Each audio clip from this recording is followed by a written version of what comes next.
The restaurant's warm lighting cast a golden glow over white tablecloths as Ethan Morrison sat alone at his reserve table, checking his watch for the third time. At 38, he had built a hospitality empire worth hundreds of millions.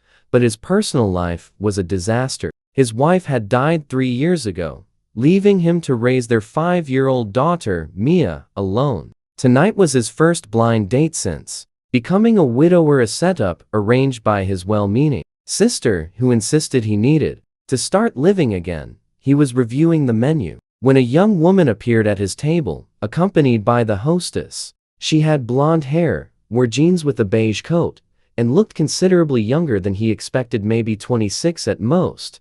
"Ethan?" she asked hesitantly. "Yes." "You must be Claire?" She nodded and sat down, her expression a mixture of nervousness and something else he could not quite identify. As the hostess handed them menus, Claire's eyes widened at the prices, so she said after an awkward silence, "I should probably be honest with you right from the start. I'm just here for a free meal."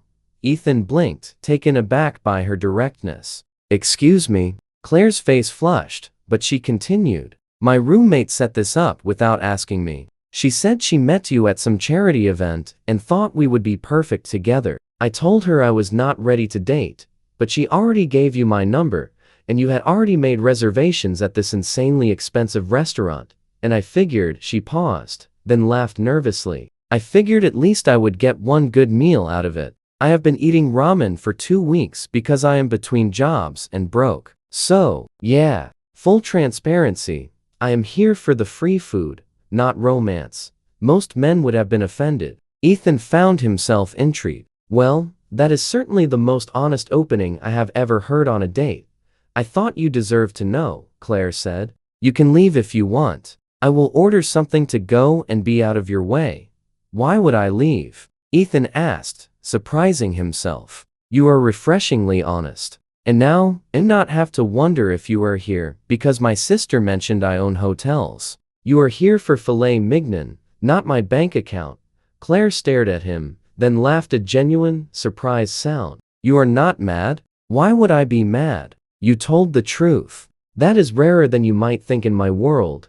They ordered. Claire chose the most expensive items with self-deprecating humor. Ethan found himself actually enjoying the evening. Claire was working on her master's degree in social work while working part-time at a women's shelter. She was passionate, funny, and completely unpretentious. "So why did your roommate think we would be perfect together?" Ethan asked. Claire shrugged. "Probably because she is an eternal optimist who thinks everyone needs to be in a relationship. She does not understand that some of us are fine alone."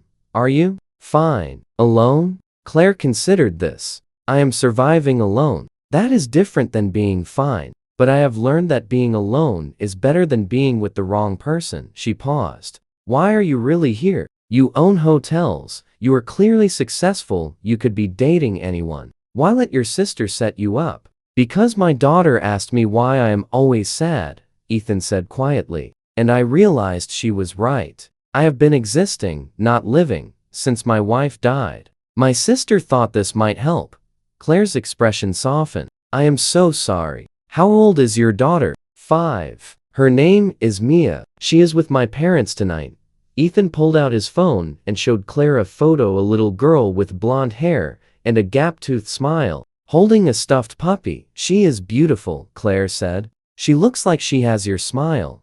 They talked for hours. Claire told him about her work at the shelter, about the women and children she tried to help, about the frustration of never having enough resources. Ethan told her about Mia, about the challenges of single parenthood, about how he had thrown himself into work to avoid dealing with grief. "Can I be honest about something else?" Claire asked, as they finished dessert. "Please?" "Your honesty is my favorite thing about tonight.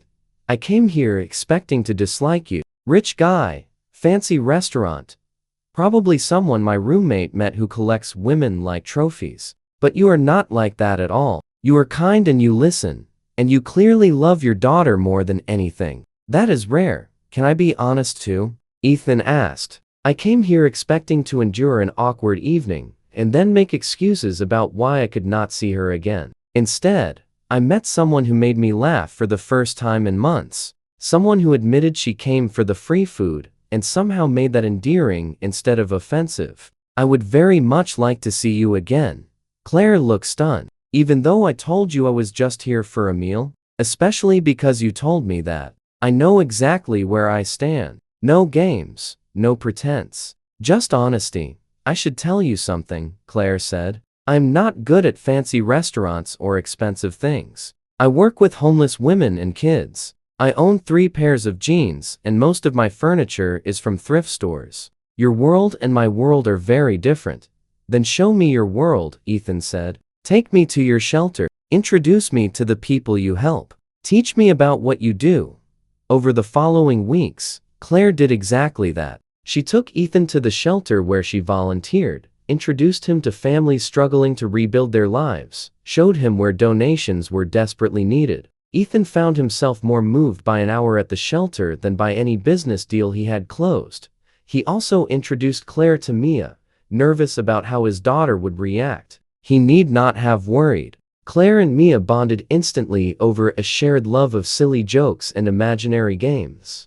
I like her, Daddy, Mia announced after Claire's first visit. She does funny voices when she reads stories. I like her too, sweetheart. 3 months after that first dinner, Ethan took Claire back to the same restaurant. As they looked at the menu, he smiled. Do you remember what you said the first time we sat here? That I was just here for a free meal, Claire said, laughing at the memory. I was so nervous and broke and convinced this would be a disaster.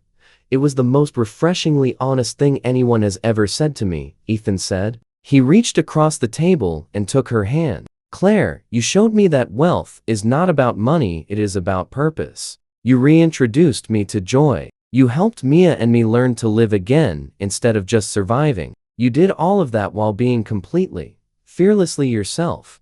He pulled out a small box. I know this is fast. I know our worlds are different. But I also know that I love you. That Mia loves you. That you make us better people. Will you marry me? Will you let me support your work at the shelter and be part of the incredible things you do? Will you be Mia's mother and my partner? Through her tears, Claire nodded. Yes, but only if you promise to always remember that I fell in love with you despite the fancy restaurants. Not because of them. Promise me we will never lose sight of what actually matters. I promise, Ethan said. How could I forget? You taught me the difference between existing and living.